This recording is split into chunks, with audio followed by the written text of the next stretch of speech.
we call efficiency, right, is stripping away the human aspect of coaching. And in the end, I think this is where, in the end, we're going to have to figure out something. And I think that's what I'm hoping you can strip away from all the idea or things that I'll talk about with regards to technology today.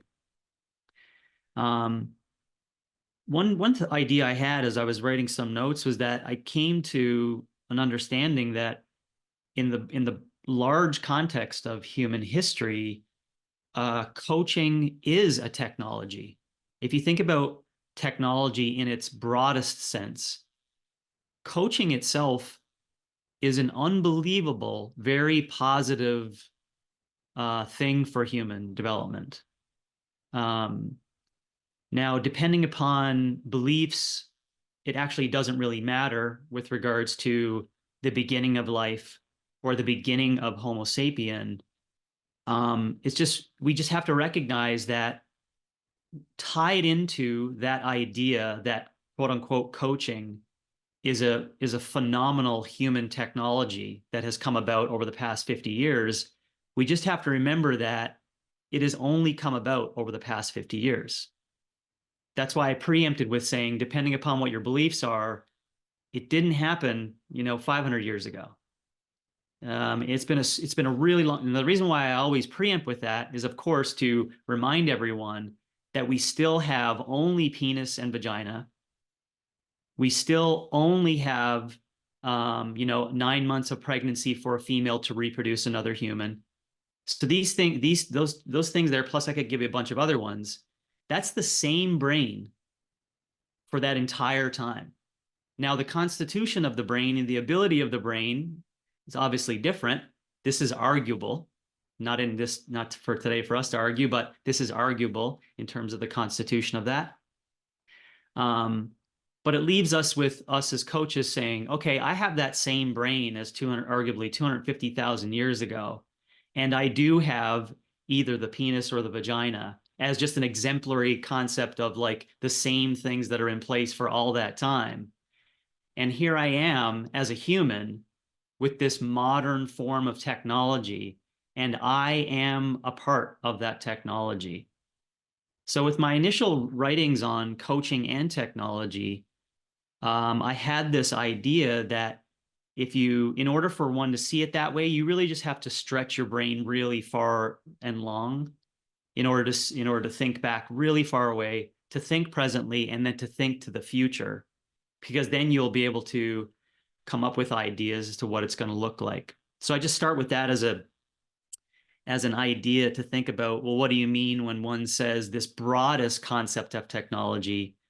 Ironically, I think that coaching is a broad sense of human technology that has been a massive positive. I mean, it could be argued, but I think it's been a massive positive to the human race and what we're up to. Now, for more specifics, it doesn't mean that that's where I'd like the energy to go, but for more specifics on what technology could mean in a more fine-tuned sense, I like to just land on something like machines. And I choose to use that word machines because I think that in this new age of people, people really trying to use this positive language for computers and machine involvement, or computers and like digital technology and information technology. I like to use machines because it's more dystopic. I'm being personally honest with you. I like to use that because I think it's personally, I think it's very anti-human. I think it pulls away from what is really great about humans. And I could go on this long list, right? And I also think that people may think of it as kind of like Terminator style, and I'm kind of cool with that. So that's why I would say that specifically when I'm saying specific technology conversation and coaching, just use the word like machine, because it doesn't have this human aspect to it. And just as a side note, for those who are struggling, if anyone is into that area of understanding, this consciousness conversation, that some people get into. And then, you know, you can do some readings now in which you, by the end of the 2-hour article or book, you're like, holy shit, I really think that computers can be conscious. If you go back to my language, just call them machines, then you'll start to recognize that you're basically just doing this whole, you know, shitty thing in your brain to make you think that machines will actually become conscious, that they'll actually be similar to the human cell and the relationships and the love and all the things that differentiate us from that particular thing. And hatred, you know, that's something to think about as well, right? That gets bundled up with it too. So that's what I mean when I say things like the specifics of technology for coaching and what it means. Maybe think about it in terms of the language of that, calling it machines, basically. And then some other ways that you could, let's say, or I should say, topics of interest for you with regards to coaching and technology.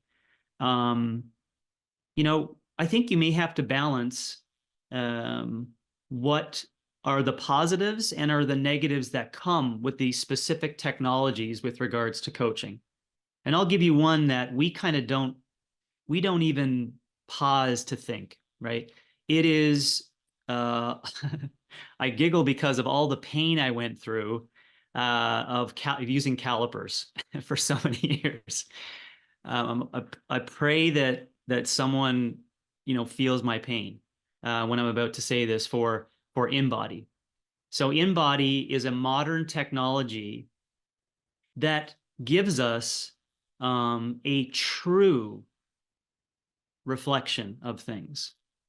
So InBody is it a true, absolute, exact objective measurement? No, it's not, but it's a hell of a lot better than calipers. Okay. And so what I mean by that, I want you to contemplate on that, perhaps use InBody as a particular new form of coaching technology today, and just ask yourself, what are the positives that we get with that form of technology and what are the negatives? And one of the things that I wanted to touch upon for you to think about on that note is that with current technologies, we do get more true analysis, right? We get a true analysis of things. And there's numerous, you know, we could go back to even weigh scales, right? Like, I mean, I remember in the 80s and 90s, well, I mean, it was even a lot earlier than that, maybe the 60s, where, you know, my mom or dad had this weigh scale, which just had this like this monitor with a stick in the thing in the middle of it. And when you'd step on it, the numbers would, like, you know, shoot to the right, and then it would kind of like settle on this. So for some of you who are not 50 years of age, or you can't remember what your parents did for that, just think of that with regards to how close that was to a true measurement, right? At the time, like, that was a technological marvel, right? Well, you may not say, no, it wasn't, because your perception of technological marvels is InBody, but just stay with me for a second. Think about what that meant at that time for technology, right?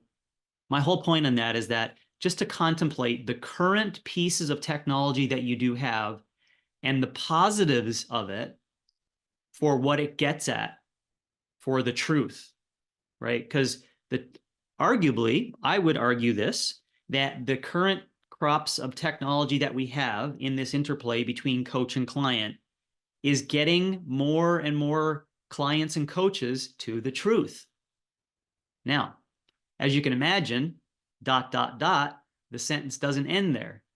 Of course, then you have to say, well, what's going to happen when clients over time with this new technology get more and more and more close to the truth, right? So what's going to end up happening is that, again, we're going to come back to this tension of the coach. They better have the skills necessary in human conversation and communication to be able to explain what these diagnostics and what these things that the machine comes up with as these true things. right? These true measures of a human.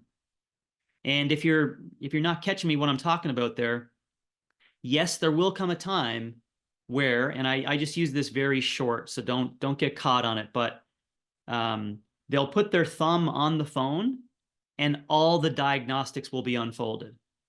So there'll be no need for hamstring raised leg test, right? No need for InBody. So I know some may quaff at that, right? For those who are listening in, possibly after this, they'll be like, "Oh, that's batshit crazy." Well, I also said that exact same thing 10 years ago, okay, about perfect analysis of um, jump test scenarios, where if you were to tell me, because I do remember this time, if you were to tell me that there'll actually be, you could just set your phone up, and for a $5 app, you can determine vertical jump from someone, I would say you're batshit crazy. I actually said that in an audience with a bunch of other coaches, right?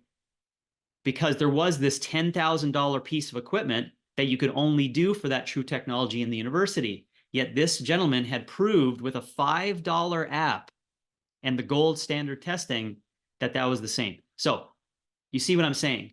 The concept of these true pieces of it that are going to be unfolded, and then the coach is going to have a really good conversation and the ability to communicate what that client gets with the thumbprint.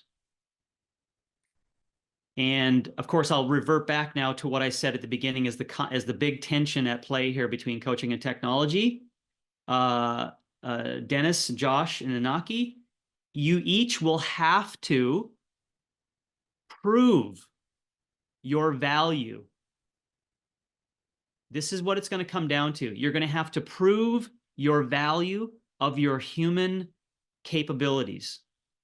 Like, what makes you valuable as a coach if all the diagnostics are done with a thumbprint? So and then I mean, I didn't even get into, like, because it's not, as you know, it's not just diagnostics. Obviously, you've seen CoachRx, and obviously you must know that large language models and artificial intelligence is going to take care of all program design issues for your future, right? Like, in case you don't know, I actually know this will occur, but machines will do better program design than we have ever done. Okay? So now that we're okay with that and we can get on with it, you're going to have to prove your value. You're going to have to prove your value, because otherwise an app will be chosen instead of a human relationship.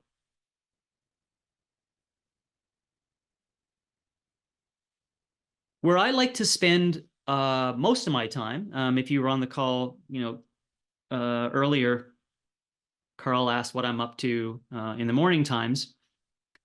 I only through the words of Ray LaMontagne, because he's my favorite artist, did I come to recognize why I really like being out in nature up here in Idaho during the summertime. And the reason why I do it is because I want as many experiences for the rest of my life that are real experiences. Real experiences. So when I see and hear there's two bald eagles that hang up and down the Spokane River. When I hear that, that's real to me. That's real to me, right? So why do I open with that, and why I try to get as many of those experiences as possible? I'm not saying that I think that most people over time will lend themselves to trying to find those, but in the end, you do want to ask those questions. I would say it's like a hypothetical, right? What happens when you remove, like, where does coaching and technology lie? So Josh, just for all of us to get inside of Josh's brain for a second to say this, just because making it more personal, not negatively personal, more personal, and using a name really hits home. Like, Josh has to say, what would happen if we know all these negative consequences of the technology and the strain that's going to happen between me trying to prove my value as a coach. what would happen if Josh was to say, how about we just remove all the technological variables to get at the most amount of reality for the rest of one's life, right? That you've heard from me many times talk about, right? The purity of like traditional coaching and the purity of human relationships and all the virtues and stuff inside of that. Just hypothetically think about that. What would that do? And the reason why I would ask us to think about Josh even contemplating on that point is to realize that that is not a current concept, though, of reality. And just to make it seem simple in that hypothetical thought process.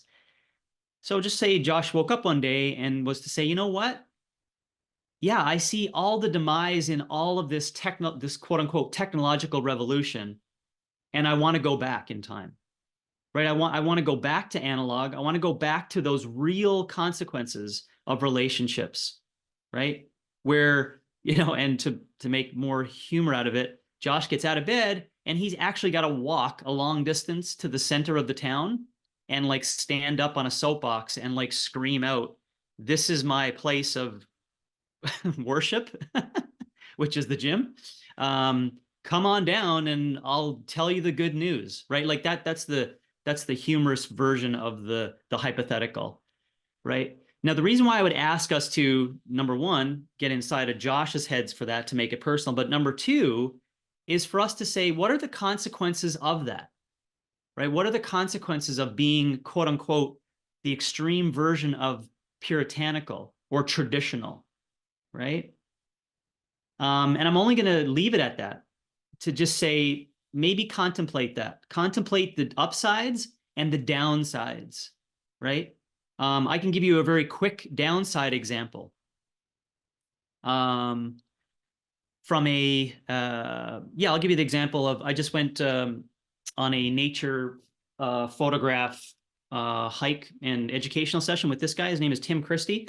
He's a local photographer who photographs nature. And during the walk, we were listening to birds. And over time, I have developed a repertoire to understand bird songs because of an application that I got. It's an unbelievable application. It's called Merlin. It's out of California.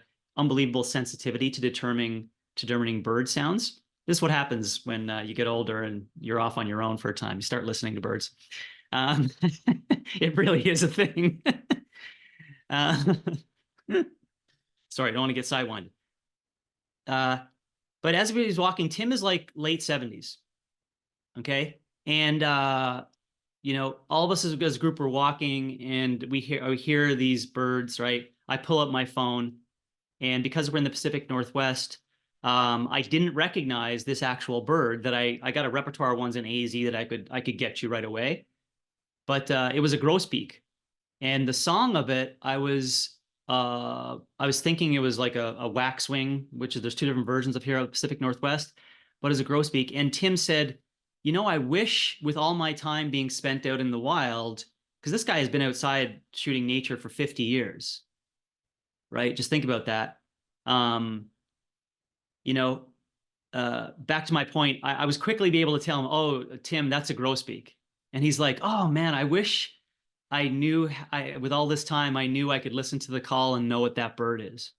My whole point on that is think about the situation there, right? Of the consequences of all the work that would have to be done to partake in a traditional model. So how would Tim know that that's a grosbeak, right?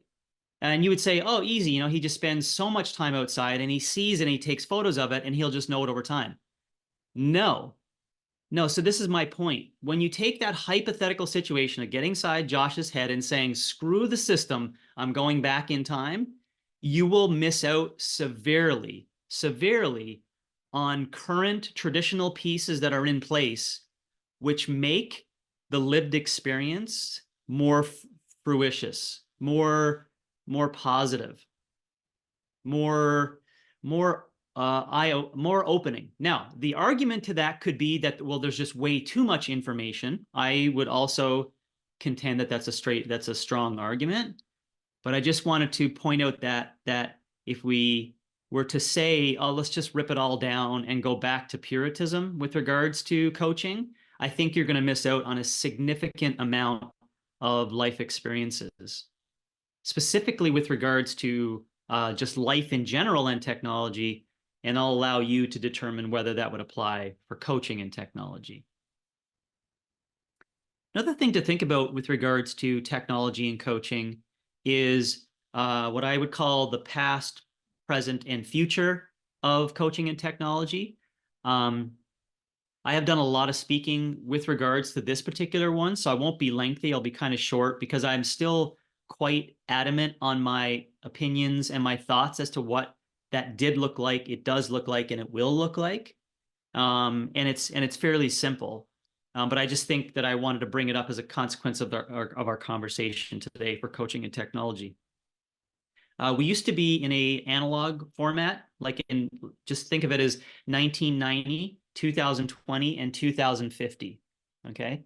So, and I just give the 30-year spans because it allows us to then say, things like, well, within this same period of time, what does quote unquote progress look like? Okay. So in 1990, it was strictly analog with regards to coaching and technology. In 2020, it's extremely digital in regards to what that looks like. And in 2050, it will be extremely artificial.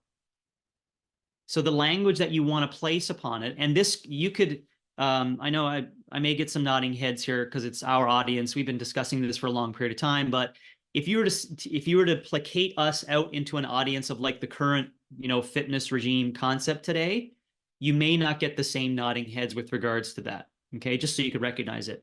But it is important to contemplate on that idea of the past, the present, and the future of that. And the only reason why I would like to bring that up again is for those listening in to say things like, well, where do I personally find myself in that entire chain of things, right? Because for me personally, I am not, as Nassim Taleb says, I don't have skin in the game for 2050, if that makes sense, right? But some of you might still have skin in the game in 2050. That's the first thing you want to contemplate on. Where do I sit with regards to skin in the game on that, hypothetical scenario of reviewing 1990, 2020, and 2050 and where coaching and technology is? Because then next you want to say, well, what's going to be the progress that occurs between those timelines? So if you could see on my screen, 1990 to 2020, the progress was like this. And 2020 to 2050, progress will be like that. So it really is a hockey stick occurrence in what I'm telling you. And again, this is my personal opinion. I've spoke about it at length. I've done lots of research on it. I'm not pulling smoke or whatever the terminology is of just blowing smoke up your ass.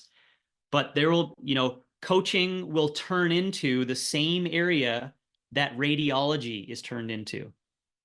And I can give you a bunch of other professions, but if you understand the radiology profession, I'm actually ironically very close to 2 radiologists in the area here. So I'm kind of cheating on it, but I actually know it to be true that with the consequence of the quote unquote, now I'm quote unquote, improvements in technology in the profession, right? It will actually wipe out the human involvement in the profession, right? So if you're like, oh, no, there'll always be a place for coaching. Well, go back to what I was saying in regards to, well, what does the coach do in this 1990, 2020, and 2050 scenario? You have to recognize that it is, in my opinion, inevitable is the word that I would use. It's inevitable that the coach, the human coach, will have no place whatsoever with regards to diagnostics, program design, or any of the machine-like capabilities that are in place for the fitness process over time. Okay. So, and if you don't understand what I mean by that with regards to coaching, and I know that sometimes it's tough to think about that because we're like, sometimes we just can't get outside of our own box, then what you need to do, and I would just ask the 3 of you maybe, is if you do or do not, it doesn't matter, talk to your members, find out what their job is, and then ask them their perspective on what technological improvements means to their job. Because you're going to find some people that are like, well, I'm a plumber and it may not apply. Or I'm a truck driver.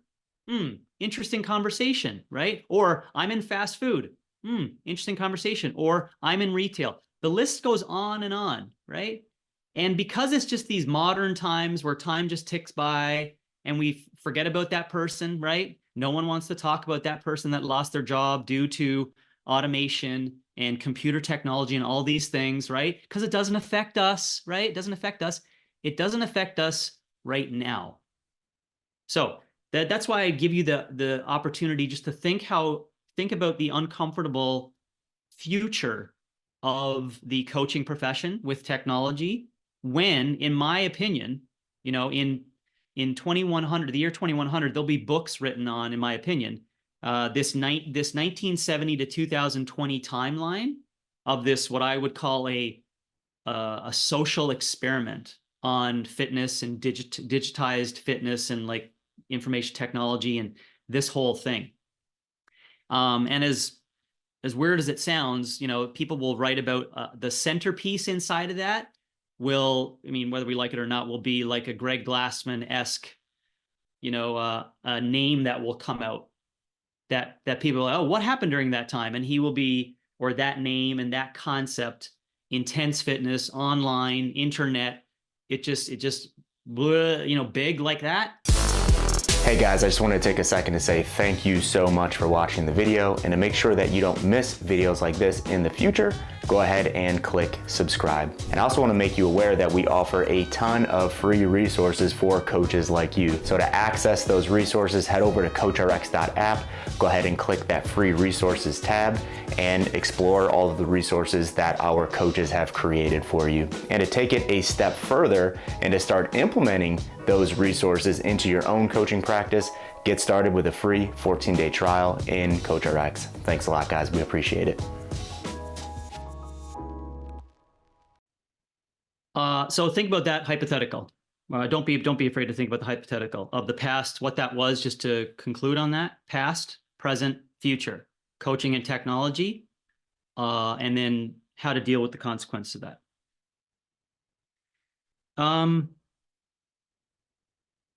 You also want to think about, in that timeline, say to yourself, what are the positives and negatives and unknowns, to use my mentor Bernie Nowakowski's language. He would call it PMUs: pluses, minuses, and unknowns. Take that perspective when you are having a conversation with someone about coaching and technology, or you're contemplating it yourself. Say, what are the in the early aughts, in late 2000s, there was always this language that said, there's an app for that. Do we all remember that, when it was like a common theme of, right, there's an app for that, there's an app for that. That kind of got, drowned out over time, where, give you an example, my daughter, Chloe, who's 15, wouldn't know what I mean by that. Right. So what I hope what you're understanding on that is that it's like, it's embedded in their psyche.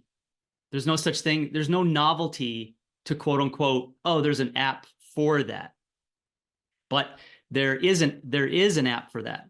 So to back up what I'm saying is that with coaching and technology, ask that question: what are the pluses and the minuses and the unknowns of that idea? The idea that there is an application for that. And all the consequences that comes with that, i.e., what happens when there's 1,000 different apps? What happens when there's 10,000 different apps? What happens when there's 1,000,000 different apps, right? What happens with the competition inside of applications, right? And I'm sure each of you could give a personal story of like this particular area in your life where there's like 8 different apps that you could even order as to what's the best down to the 8th worst, right? Even on bird watching, I could ironically give you the top 10 apps on that, just to stress my point of like, what's going to happen over time when there's more and more and more applications for quote unquote the coaching process that becomes more efficient, becomes rank ordered with efficiency, meaning that like in 5 years, quote unquote, the top bird app, just basically envelops all the others because it's actually the best, most efficient specific app for the job that needs to be done. So just think about the consequences of that when we're at this. I guess it's like a 20-year stretch now. I mean, I would have to do more research, but 20 years sounds like it's kind of a cool timeline based upon that. But we're at a 20-year piece of an application being there for those specific things that we've done in the trenches, and took a long period of time to get to and realize, holy crap, like that was hard work. That took a lot of difficult time and energy to kind of work through. And then all of a sudden it's like, holy crap, there's an application for that. And I do have some specific stories with that I was going to share with you. I won't for time, but maybe you can think about that, where you've had some of these aha moments that you didn't take for granted. That was like, holy crap, what does this mean to coaching? When you see an application can do something that's so easy, et cetera, for the promised efficiency that comes in with coaching. And that I think one thing you also want to contemplate on is the idea of what time does to the client process. So, and what that means for coaching and technology. And the reason why this is important for you is because you need to ask questions like generally, not just for your specific area, because generally, and which increases the coach's education and prowess with this idea to speak to their own specific local clients much better about it, is the idea of what does coaching and technology mean to aging individuals? So you need to say what we've discussed previously, right? We talk about growers and peakers and resistors, right? We've also had conversations on the differences in the silent era generation versus the boomers versus Gen X versus millennials, right? We've had this conversation, and now we're going to be into the iGen, or whatever. There's a numerous different names for the newest generation. You want to ask yourself the question, now that the boomers are moving out, they're actually getting extracted away from most of us, generally most of us as coaches. The reason being is that they're on a stabilized income. They generally are at a point where, I know it sounds more negative, but it's actually reality. They're more connected to the medical therapeutic paradigm with regards to that, and not necessarily vitality with regards to fitness coaching. So you want to say, with all those boomers moving out, what are going to be your clients for the current day and the future? And can you deal with the communication tension, as I mentioned earlier, which is going to come up when you have to speak to Gen X, when you have to speak to millennials, and when you have to speak to a new generation? Because the three things that holds all those generations together, they are very untrusting of institutions. They're very nonconformist in nature.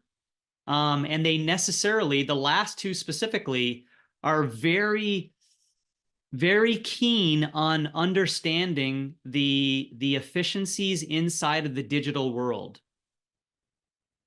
Right? Because you need to remember that, and I'll just make it simple for time here too. All the three that I can see on the screen, and including me, we were versed in education on fitness coaching based upon an analog model.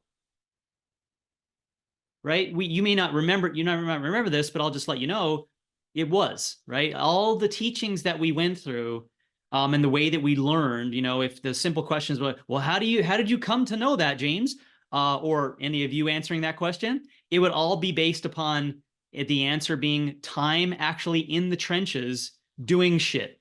Oh, I asked her to do this 5 times and it didn't work with her left arm. So we did it with her right hand, and then over time, that's all analog world, right?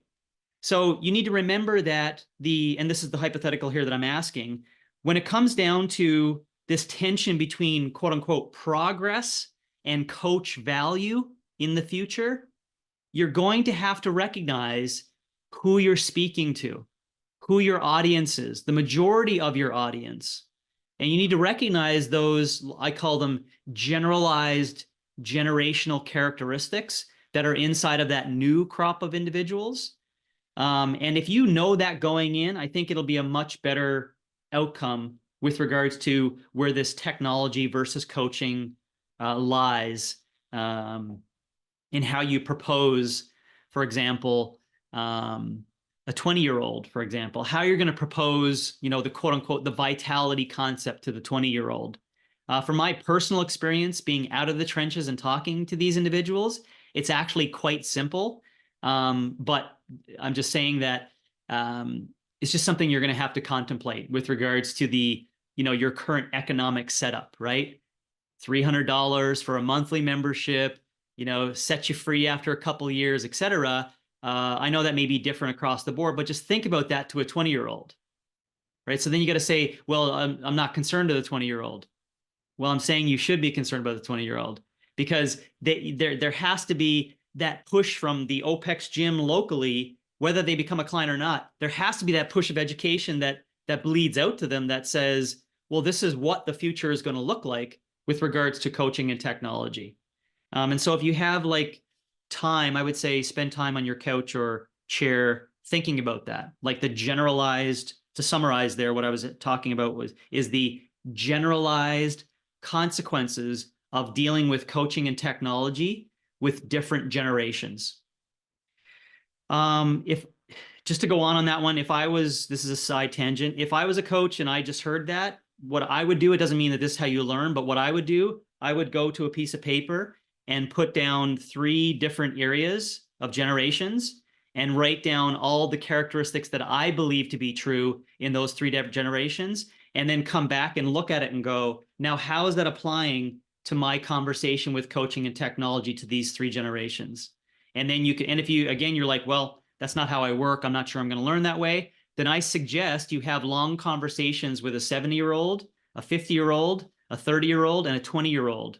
And a long conversation, because you can extract all the, as you know, all the current things that are going on in each of those generations' lives, what matters to them, the more and more examples that you get. One thing that may not apply to you, but it is kind of important that I thought about is, I'm not sure if any of you ever think about this, and, maybe if you have, actually, I guess it might be important because you may have coaches that are around you, but I'll just look by nodding heads. Do any of you contemplate sometimes around, the layout of brand new coaches to fitness? Do any of you contemplate that? Meaning brand new coaches like almost pre-day one. Yeah. Do you think about that? Josh, do you, yeah. Yeah, I wish we were in a room so we could have a much more, deeper conversation on that, but just because I'm just somewhat interested in it. But you do want to think about that with regards to coaching and technology. Now, and that's the reason why I preempted by asking if it's important to you. Well, if it is important to you and it's something that you actually think about for like new coaches that come in your system, or just let's call it the fitness zeitgeist broadly, you're just kind of interested, right? For new coaches, you do need to recognize that we are at the point, and I can say this because I'm out of the system, so I could see the new process starting from a different eye, right? I'm not trying to like go like this, like, hey, you're a new coach over here, we can tell you what to do. I'm not doing that now. I'm now on the outside looking at the process of that starting. And I can tell you this, the concept of the accreditation and the education of new coaches is on a quick death spiral. Very, very fast death spiral. And there's lots of theories as to why that happened. I do have current theories that could be wrong, but I think it was the post-COVID, post-Zoom drive, post-online big push awareness, aha moments. I think it's kind of akin, quote unquote, to, for any parents out there, I don't know if there's parents out there with kids, but remember the comb, the comb. That's what COVID and Zoom together is called, COOM, the COOM period. The COOM period Do you remember all the aha moments that parents had around what was going on in their children's education, right? And all the positives and negative consequences that came from that. I see that as akin to what happened inside of the fitness zeitgeist for fitness and fitness education. It all got heavily pushed into this isolated, online, internet-wide kind of system, right? But what did we get as a negative consequence for that? We recognized that there wasn't all of that human relationship that was needed inside of the fitness consequence. So where are we right now? This is my opinion. Where are we right now and why it applies to what I was talking about for new coaches? You do need to recognize that, I don't know if it's within 5 years or 10 years, but the quote unquote educational curriculum for fitness coaching will be actually dead, like zero. There'll be zero of it.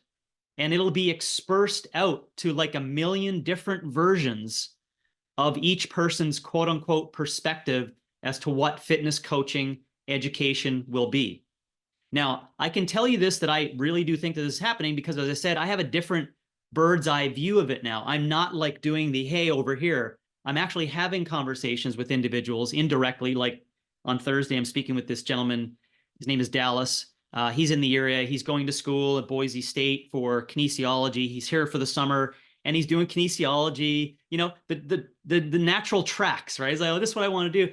And when you speak to those young people, they recognize that coaching is, they recognize that fitness coaching actually doesn't mean anything because they see that there's no regulation. They see that anyone can do it. They see online programs from computer-derived images and computer-derived like this, the quote-unquote new coaches. Now, the reason why I'm just all mentioning this is that it's important for each of you to say, well, how does that apply to me when I quote-unquote want to charge someone for the cost to the education? Or when I quote-unquote want to charge someone for this specific membership based upon bite, you know what I'm saying? It's the uncomfortable things that you'll have to get into for new coaches and new education over time. And I'll just leave it there due to time, but I think we're at the end of this, like, as I use these, you know, these big broad terms of like the early 2000s, the intense model, anyone could coach fitness, right? I'm not going to leave it with this one thing because it seems like it's my own personal perspective and I'm picking on it. But when CrossFit started to promote that their clients should go and do a level 1 certification, that was the death of fitness education coaching. That was the long start process, which basically said anyone can be a coach. Anyone could be a coach. And we're now dealing with the consequences of it on this back end of quote unquote new coaches. So to summarize, for you to just extract and to say, what the hell does this have to do with coaching and technology? Take a time to contemplate on new coaches. I mean, brand new coaches into the fitness system. And then say to yourself, well, if I was king of the fitness system, what would I ask them to be educated on? And you'll quickly get to a realization that it's like, why would I put them through that education? Why would I ask them for 3 days in cold Calgary to pay $1,000 to come and listen to me talk about reps and sets when there's machines that can do this better? This is where we will end up with, again, us coming back and saying, well, how in the heck will that apply to the future crop of fitness coaches? How in the hell will that apply to the future conversations with a 20-year-old, right? I can see Dennis from his porch. I don't know why, since I had that thought, I just think you're gonna be on your porch, like screaming out fitness blasphemy in 15 years. But there'll be a 20-year-old that will hear Dennis like screaming these fitness things in 15 years. And you do want to say that. Dennis wants to say, well, I may not have a part to play in it, but you do want to say, hypothetically, what would Dennis be saying?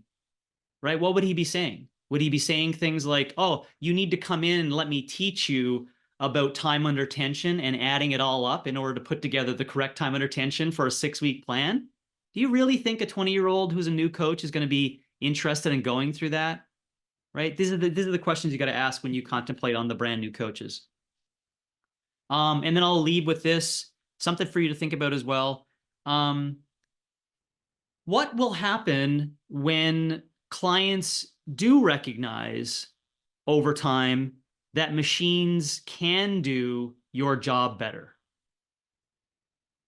You know, so you will have to say, well, although it may not apply to you, you still do want to contemplate on it. Well, what do we do? What do we do about that? Right? So you then want to say, and it comes down to these big philosophical questions, right? Of individualism and collectivism. It does. It comes down to those deep-seated things that I believe are inside of, I would call it the OPEX ideology, which is we question those things, right? We question the importance of individualism, but we question the importance also of helping the other, right? That's what we do. That's our day-to-day process. If in case you don't know the OPEX ideology, not because of my personal positions, but it just screams that, right? We scream individual all the time, but we also know that it takes two to make something work, right? Which is relationships. So what is that? That's not individualism, right? That's collectivism in the starting sense of some of these bigger, broader things. So that's what I would leave you with as a question. What's going to happen over time when we recognize that we want to ask this question of ourselves, right? How can I, quote unquote, win at this game of like this onslaught of things, machines that are going to do a bunch of my shit better? What am I going to do about it? And to leave you with something positive that is a reminder, we've talked about this before, but what I'll speak to Dallas about on Thursday, what you're going to have to do in the future is to prove the positive, realistic attributes of human relationships. This is what you're going to have to forefront and push for, I would argue, the rest of your days of your life will be that. If we did at one time push like broccoli or reps and sets, that is coming to a very, very quick end. But what you will have to push and what you will have to give off is this constant pushing against what machines can do better than what you can do, while also speaking to that client directly, saying that the reason why I am valuable and the reason why we will win is that we are real. This whole thing right now is real. This is what you'd be saying to the client, right? I'm offering you an opportunity of touches of reality. And you're going to have to sell that. That will be the long-term, quote unquote, push in coaching relationships. And to summarize, you want to mesh with the whole thing. You don't want to mess with it. Mesh with it. Don't mess with it. And then realize that you're going to have this onslaught over time for a long period of time with new coaches, new people, everyone who comes into the system, people that you're going to try to change. They're going to ask you this one seminal question a million times by the time you're done. What makes you valuable? And you're going to have to say, it's because I'm real. I'm a real human. And that's what's going to be able to give you the answers to all your woes and all your future directives and et cetera. It's not a machine. A machine will not be able to do that. Hey guys, I just want to take a second to say thank you so much for watching the video, and to make sure that you don't miss videos like this in the future, go ahead and click subscribe. And I also want to make you aware that we offer a ton of free resources for coaches like you. So to access those resources, head over to CoachRx.app, go ahead and click that free resources tab and explore all of the resources that our coaches have created for you. And to take it a step further and to start implementing those resources into your own coaching practice, get started with a free 14-day trial in CoachRx. Thanks a lot, guys. We appreciate it.